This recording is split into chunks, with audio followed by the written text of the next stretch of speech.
Welcome to presentation number 10 in our series Rereading the Fourth Gospel.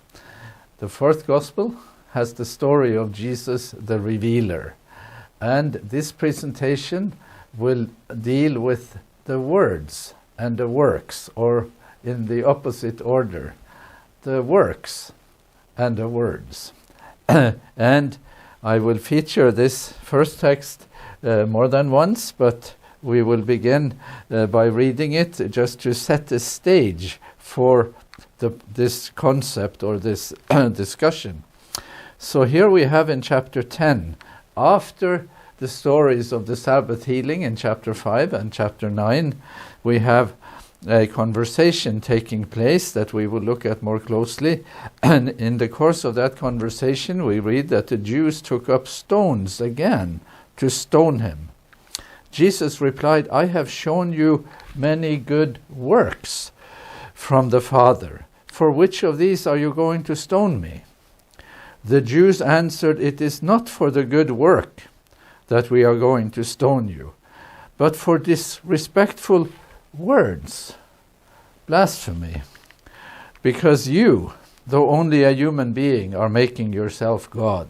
That's the issue. And the illustration is here that there is in this concept a line of demarcation between the works and the words. And they are saying, you have done something that incriminates you. It's not your works, it's your words. That's where we are headed.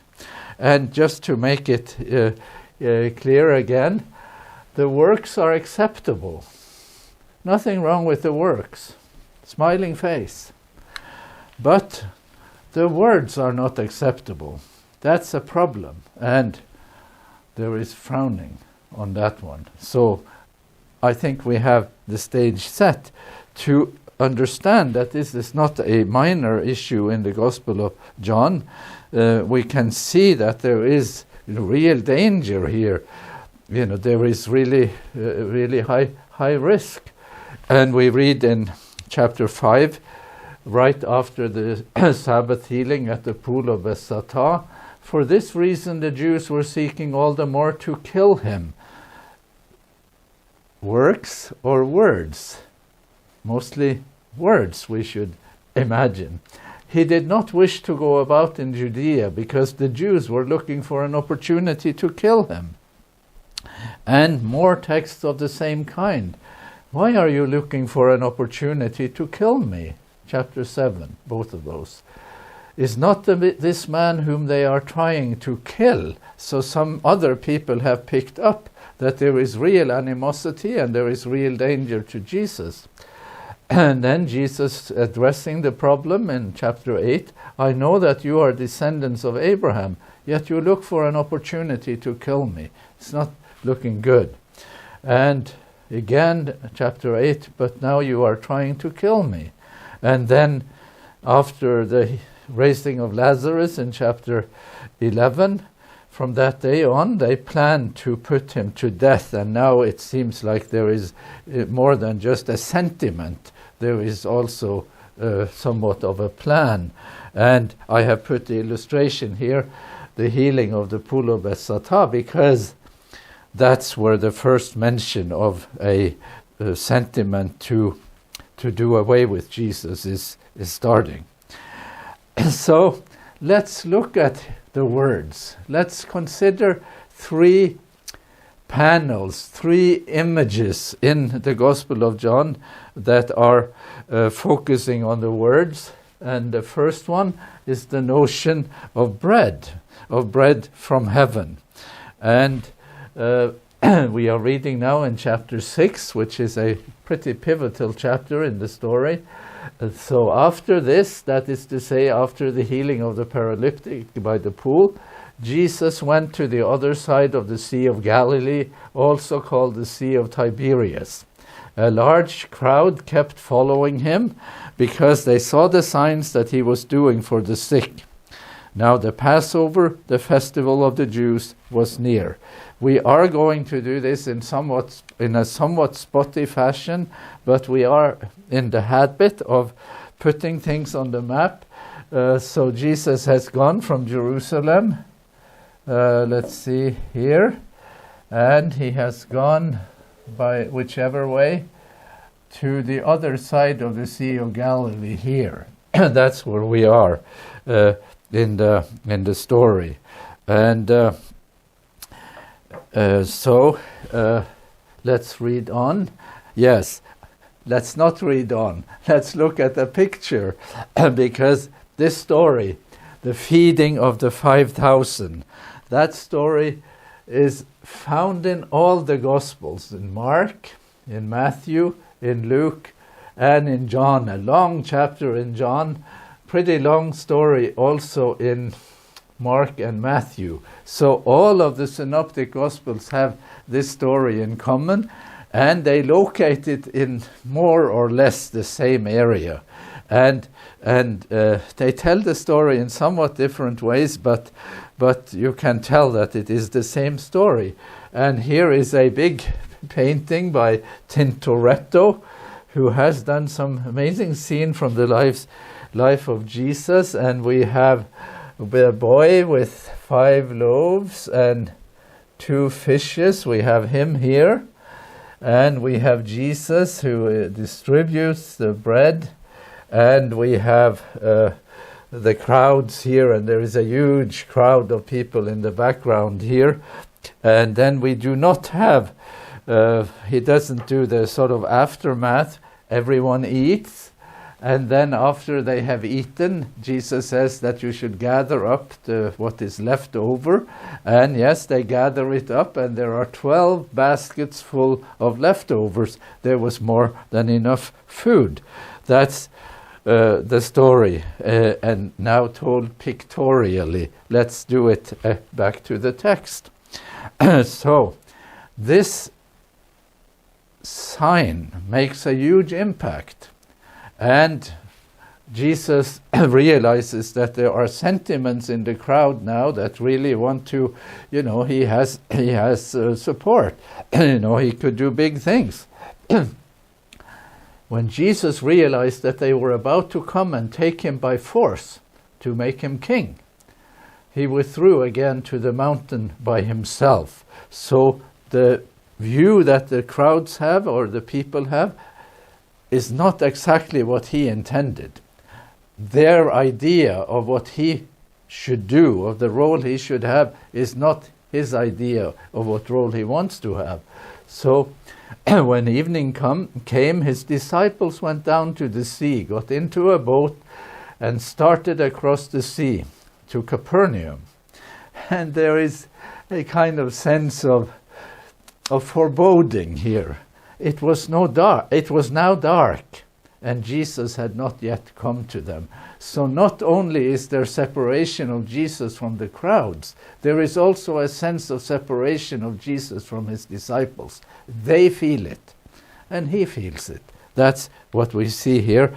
And here we are. This is the Sea of Galilee. Most of it, the lake itself is below sea level. And then looking at the other side where there is, mountainous and not so much people inhabited. And on this side is Capernaum. And so, okay. So then we do another skip, because they go on the other side. They go to the other side during the night, and I'm skipping that. But the crowd is still here. The crowd is still here in the story, still somewhere here in Luke. They are here, but we don't know exactly where they were. And in this illustration, you can see how much of this area is below sea level.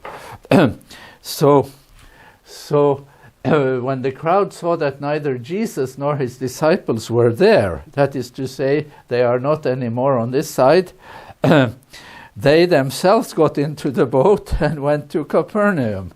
Okay, let's go to Capernaum here by boat, somewhere here. We don't know exactly, but we get the idea. Looking for Jesus. When they found him on the other side of the sea, they said to him, "Rabbi, when did you come here?" And now begins the story of words. We had works, we had the feeding of the 5,000, we had lots of leftovers. Now there is an aftermath, and the aftermath is going to be quite remarkable. Jesus answered them. He could have said, I'm so glad you're looking for me. I am really, I'm here for you. He could have said that. Why does he need to strike this dissonant note? Very truly, I tell you, you are looking for me not because you saw signs, but because you ate your fill of the loaves. So they're looking for him, and he says, this is not the right reason.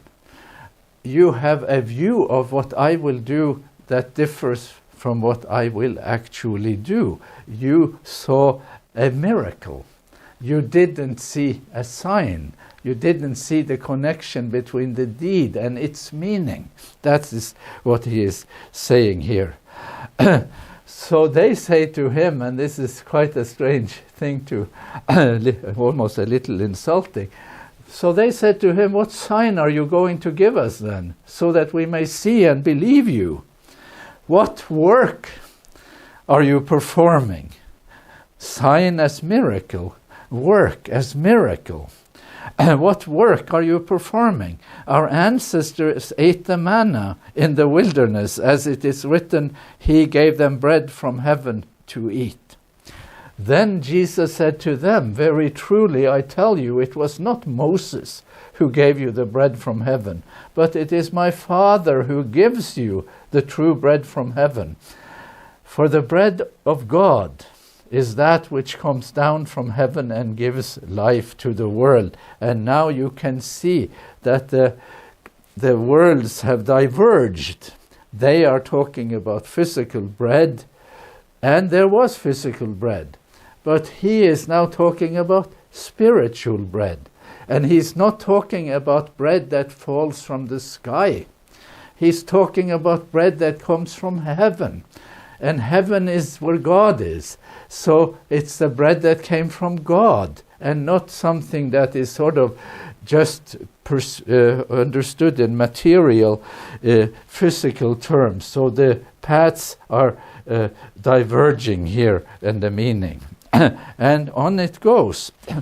So, well, that's a good thing to have such bread. But they are still thinking about bread in material terms. They said to him, Sir, give us this bread always. Jesus said to them, I am the bread of life. Whoever comes to me will never be hungry, and whoever believes in me will never be thirsty. I am the bread of life. And here you cannot miss it. It's the same conversation, the same tenor, same content as in Jesus' conversation with the woman at the well, where she is ambushed by the notion of a bigger gift. And let's read that text again just to see how similar it is to what he says here to the crowd in Capernaum. Jesus said to her, everyone who drinks of this water will be thirsty again, but those who drink of the water that I will give them will never be thirsty. The water that I will give will become in them a spring of water gushing up to eternal life. Bread that will not make you hungry again. Water that will not make you thirsty again. This is not ordinary water or ordinary bread. So I have had a mentor at Duke University that I also invited to Loma Linda once to give a presentation, and even to Oslo once. His name is Richard Hayes. He's one of the foremost interpreters of the New Testament in our time, in our generation, and he has looked at how the New Testament uses the Old Testament. So he has written books on that, and this one is called Echoes of Scripture in the Gospels, and I think he's an amazing person, and I consider him a friend. He has written the endorsement of my commentary on the book of Revelation, so that's very generous of him. So here So what sort of background may we have for this notion of bread from heaven and water from heaven and a gift of abundance? What sort of Old Testament background could we have for this? And sure enough, we have it here in Isaiah, just one among many options. Ho, everyone who thirsts, come to the waters, and you that have no money, come buy and eat. Come buy wine and milk without money and without price. Why do you spend money for that which is not bread, and your labor for that which does not satisfy? Listen carefully to me, and eat what is good, and delight yourself in rich food. So water here, bread here, but these are not terms, these are not what John does. What John does in his gospel is not to directly quote a scripture. He is harnessing symbols. He takes us into a web of symbols like the bread from heaven. And these symbols have been conditioned. They have been primed in advance in the Old Testament. And now he will use them and apply them to Jesus. So, this is a quotation from Richard Hayes, because John engages Israel's scripture chiefly as a source of symbols. He often references the biblical stories, not through direct quotation, but through allusions and echoes. The symbol of bread, the symbol of water, and Jesus as the one who actualizes this. So we have then works, feeding the 5,000, and we have words, a discourse about meanings and the bread of life. And Jesus continues, he says this, and he is quite repetitive in chapter 6 in the Gospel of John. He says it in many ways. I am the living bread that came down from heaven. Whoever eats this bread will live forever.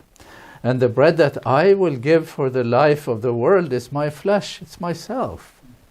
That's the meaning.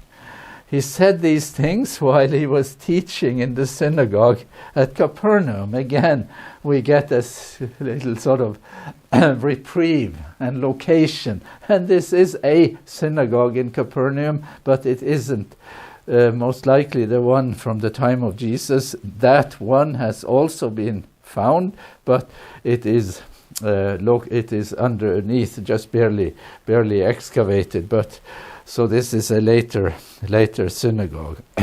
So now back to this thing about works and words. So when many of his disciples heard it, they said, "Hard is this word." The word in Greek is sclerosis. This is a hard word. Who can accept it? And because of this, many of his disciples turned back and no longer went about with him. So maybe the luster of the work remains, but it has been damaged, it has been impaired, it has been somehow ruined by the words. That's the point. So hard is this word, and we still have here in an icon, in a more Greek Orthodox representation here, the loaves and the fishes, and the feeding of the 5,000, and the abundance of leftovers. So I want to summarize a couple of points here. In the bread sign, found in all the Gospels, there is sensitivity to human need for bread. And the need is met. That need is met with abundance. 12 baskets left over. But human need is deeper than they realize. Deeper than we realize, maybe. And the bread from heaven in Jesus' discourse is matched to the real need. So there is bread from heaven now in a spiritual sense, also matched to need, but only effectual if there is recognition of need. and recognition of what that bread might be.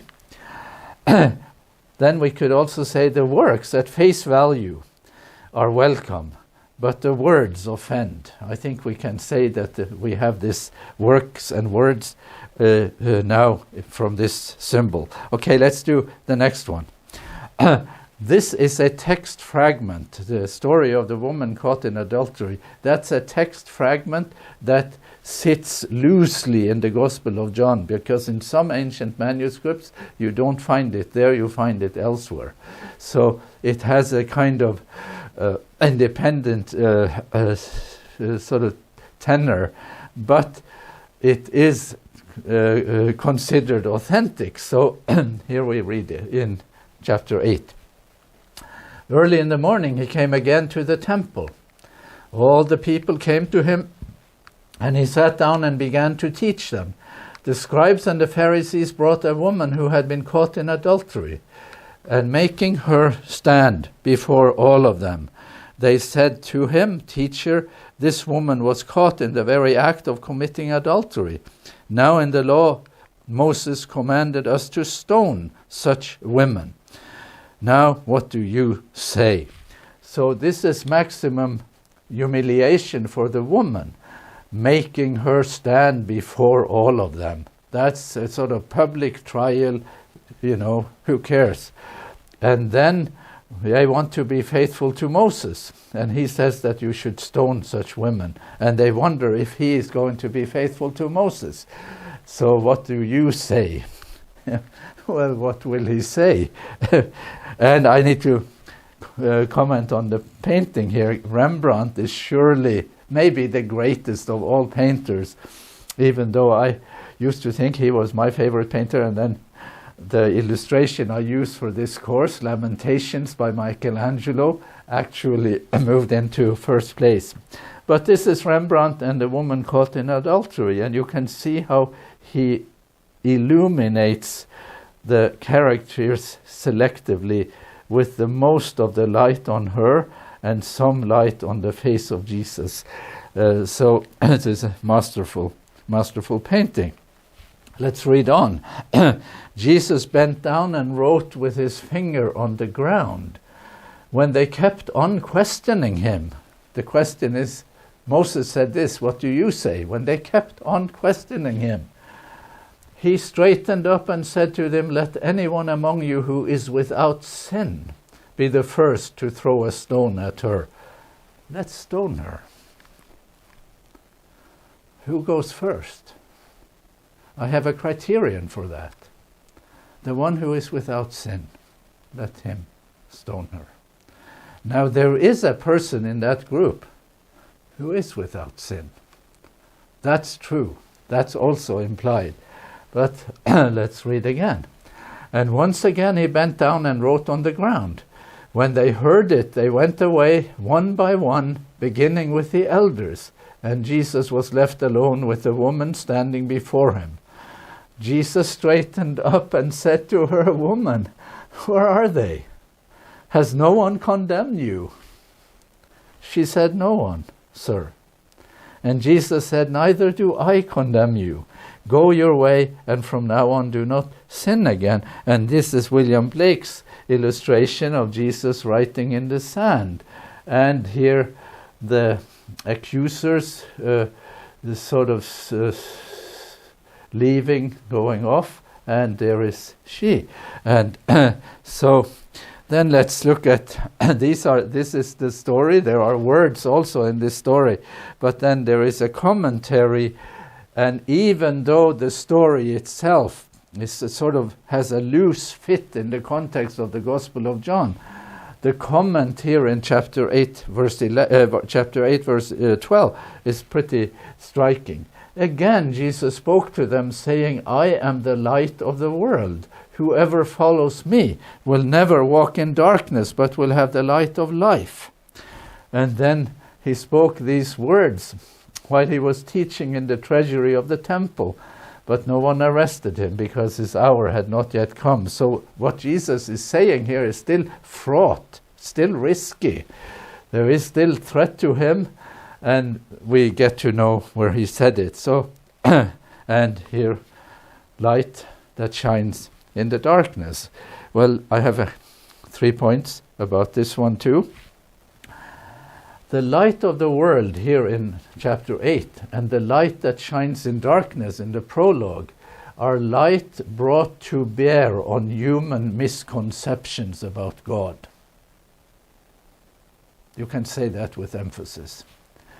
And then the human and religious response to sin, especially sexual sin, is condemnation. It's stoning. That's what Moses supposedly said. Jesus' response as the light of the world is not stoning, it's restoration. Redemptive versus punitive. And then, third point, hiding. This is also more subtle. Hiding behind the facade of rectitude. These people who want to make sure that we keep the world morally on a solid path, hiding behind the facade of rectitude is hypocrisy. So they bring the woman. Why don't you bring the man? Why her? What is that? And then, what did he write on the sand? What was it? What did he write in the sand? Because so when there is writing in the sand, they will retreat. And some people have speculated that Jesus may in fact have written, some things that were maybe incriminating for them. Anyway, there is the notion of hypocrisy, that the sort of morality police are not themselves people of rectitude. This is without sin. So Jesus exposes that hypocrisy by the act of writing on the sand, and the sand is a very impermanent medium. The writing in the sand will not last very long. So if he did write something about them that was unfavorable, his exposure of them, sort of pulling their cover, is very kindly done. It's very, he could have written in New York Post. He could have done it on an evening broadcast on Fox News or something equivalent in his time. So there is mercy toward her. But there is even mercy to the people who seem hypocritical. So let's go to one last one, a third story where you have words and works. This is the notion of the Good Shepherd. So here I'm cutting savagely, and this is in some ways the textual mutilation, and I apologize for it, but there will be enough that we can understand it. So in chapter 10, Jesus will talk about the Good Shepherd, and listen to what he says. I am the Good Shepherd. The Good Shepherd lays down his life for the sheep. The hired hand, who is not the shepherd and does not own the sheep, sees the wolf coming and leaves the sheep and runs away. And the wolf snatches them and scatters them. Well, here you have Peter Bruegel's illustration of the story of the Good Shepherd. And where is the wolf? The wolf has attacked the shepherd. And the shepherd has put his life on the line in defense of the sheep. The sheep are safe because of the involvement of the shepherd. What you would have seen in the alternative representation of what the shepherd that isn't good is it that the shepherd runs away and the wolf catches the sheep. That's simple. So he does a good job of that, and I'm happy I found that illustration. So that's how it looks in the Gospel of John. Now to the echo of the Old Testament, to see how this image is an Old Testament image that Jesus claims for himself.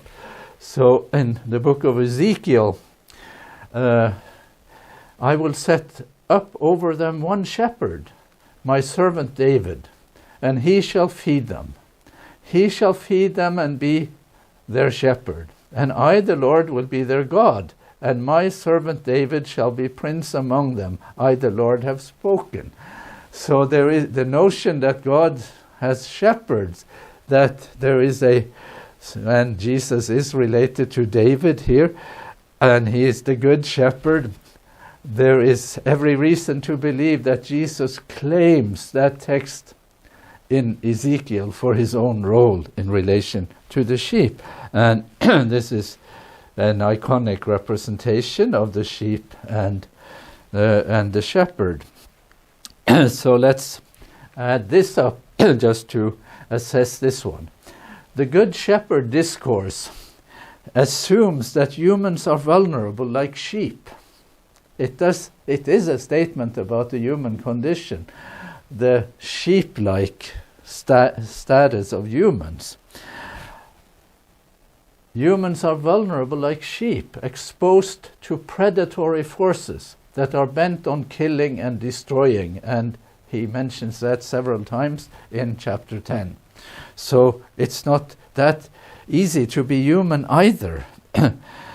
And then, worse yet, in this Good Shepherd discourse, worse yet, there are good shepherds, at least one, and bad shepherds. And the latter is of no use to the well-being of the flock. And here are several verses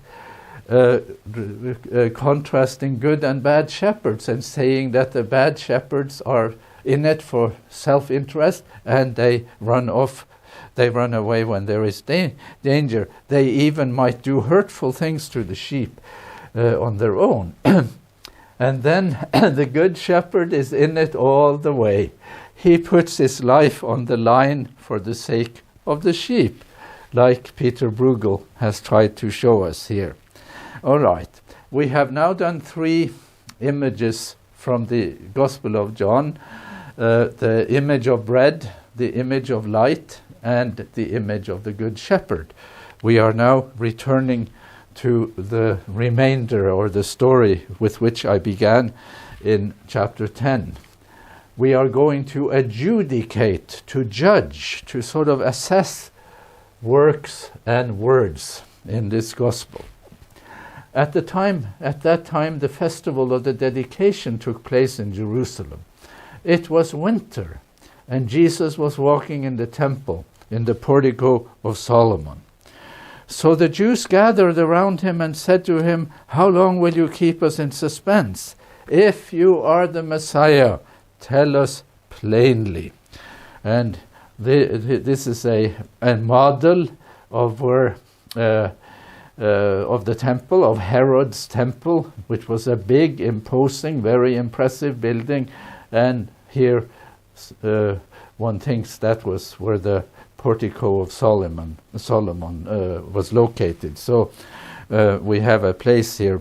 But we have a problem, because they say, "If you are the Messiah, tell us plainly." And then we wonder, is the problem that Jesus hasn't told it plainly as he wants to tell it? Or is the problem that you haven't heard it right?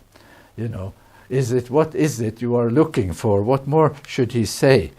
And then, so there is here, in the background of this, again, the Jews were divided because of these words. And then Jesus continues, "I have told you, and you do not believe." So the problem is that I, didn't say it outright. "I have told you, and you do not believe.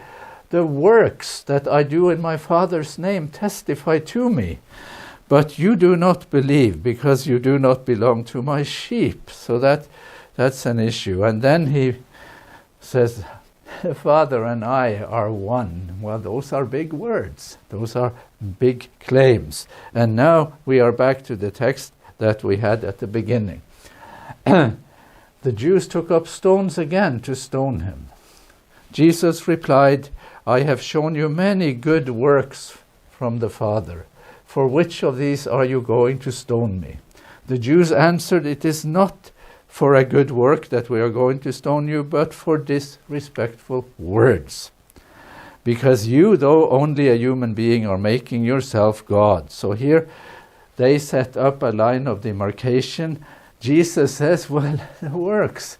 I shouldn't be at risk of stoning. Don't you see the works? And they say, well, yes, we do see the works. We're fine with the works. But the words, we're not fine with that. That's what we have. So just a little bit of a digression here, because just last year an essay was published about this issue of two-level reading, that there is the story of Jesus and the story of the Johannine community. And this is an attempt to save the two-level reading that was introduced by J. Lewis Martin in 1968. And he revisits that book, and then he concludes his article. And you don't need to get the whole thing of the argument, but I need to just make one little point. So this is what the author says. He's a Dutch New Testament expert. "My primary question was, why would the Pharisees in John's setting have found the confession of Jesus as Messiah so offensive that they felt it necessary to effect the formulation of an edict to expel those Jews espousing this messianic faith?" So why did they do that? My answer has been that they found this confession offensive because of Johannine behavior on the Sabbath, which deviated from the developing Pharisaic views on the matter. I couldn't disagree more.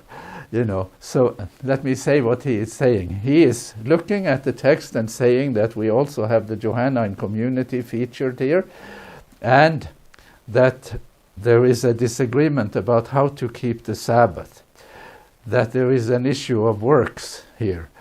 But surely in the text in John, and surely in the text we have looked here, they say it isn't your works.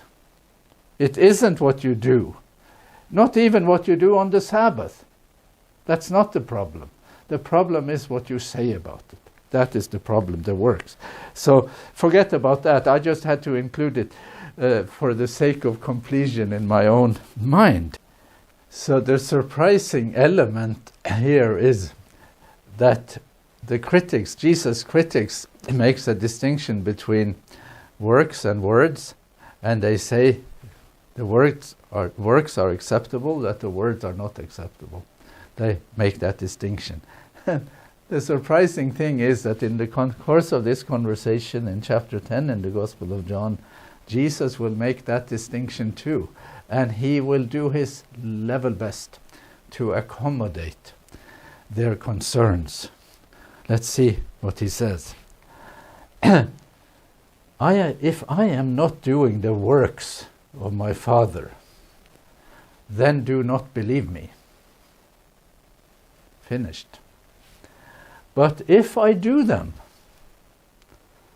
believe the works, even if you don't believe in me. And then there is a sort of follow through here with the result that you may know and understand that the Father is in me and I am in the Father. But we are just going to focus on this. If I am not doing the works of my Father, then do not believe me. So the works, I use those to certify, that I have something to do with God and I know a thing or two about the Father, what God is like. But you have been offended by my words. So I will give you the option to make that distinction. So here I need to quote from a presentation I gave to the Society of Biblical Literature a few years ago. And I want to read just a little excerpt from there. So, Jesus offers them the option to believe his works even if they do not believe in him. This proposition is a novelty in the contentious exchanges in the gospel. Up to this point, there has been no daylight between Jesus and his works. Now there is. Jesus is, as it were, cutting the works loose from his person, so as not to detract from their revelatory value and import. He is giving his works revelatory status apart from his person. And now, so here we have Jesus and his works together. And here we have the works only, apart from the person and the words he speaks. So let us look again. If in one frame we see Jesus inseparable from his works, we see in the next frame only his works. No Jesus. The offending element has removed itself from the picture. If that was a stumbling block, let the works remain. So let me try to summarize. This is puzzling, but let's do the review thing that I try to do at the end of each presentation. The works of Jesus are works of generosity, and they are more than matched to human need. In the wedding of Cana, there is abundance of wine, all those barrels, all those jars. And here there are 12 baskets left over. So there is abundance and surplus at the material level.